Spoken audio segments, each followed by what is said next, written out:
Je suis né à Melbourne, en Australie, en 1982. Et mes parents n'imaginaient absolument pas que je viendrais au monde sans bras ni jambes. Je suis la seule personne sans bras ni jambes que j'ai jamais vue. J'ai cru en Jésus-Christ après avoir lutté pendant 7 ans et demandé à Dieu « Pourquoi est-ce que je suis né comme ça ?» Il m'a répondu très clairement par un texte dans l'évangile de Jean, au chapitre 9. Alors j'ai donné ma vie à Jésus à l'âge de 15 ans, après avoir lu ce passage où il croise la route d'un aveugle.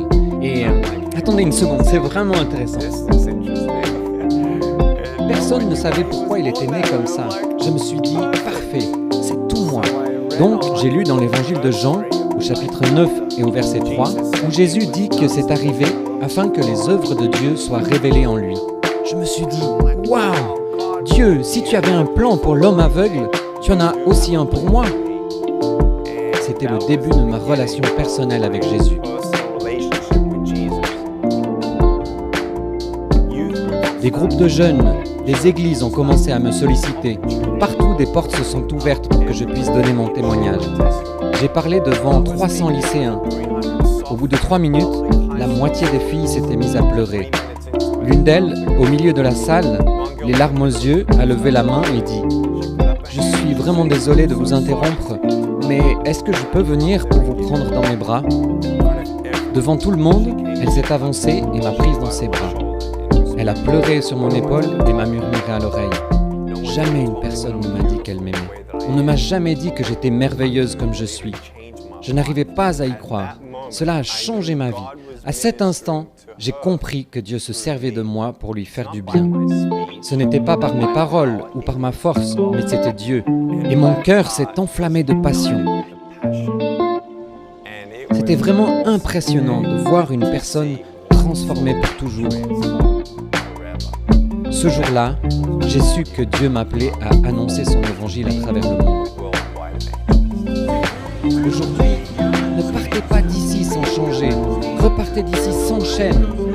Vous ne savez tout simplement pas ce que Dieu peut faire avec les morceaux brisés de votre vie tant que vous ne les lui apportez pas. J'aimerais que vous sachiez que quand vous tombez à terre, la grâce de Dieu est là. Dieu veut étendre sa main et vous relever. Laissez-vous secourir.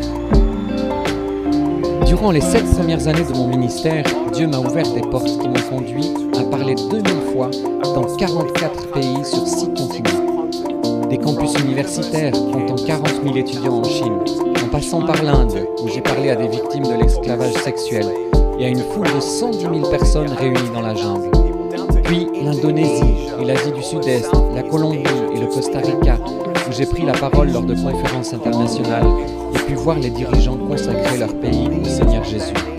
La Corée, où j'ai abordé le thème de la dépression et du suicide devant un public de jeunes, jusqu'en Europe de l'Est et notamment en Serbie, Slovénie et en Croatie. Et le message d'espérance a pu être aussi annoncé à travers tout le monde arabe. Ça, c'est Dieu. Et nous savons que nous n'en sommes qu'au début. Par la grâce de Dieu, nous avons vu de nos yeux un demi-million de personnes dire oui à Jésus et être mises en contact avec une église locale.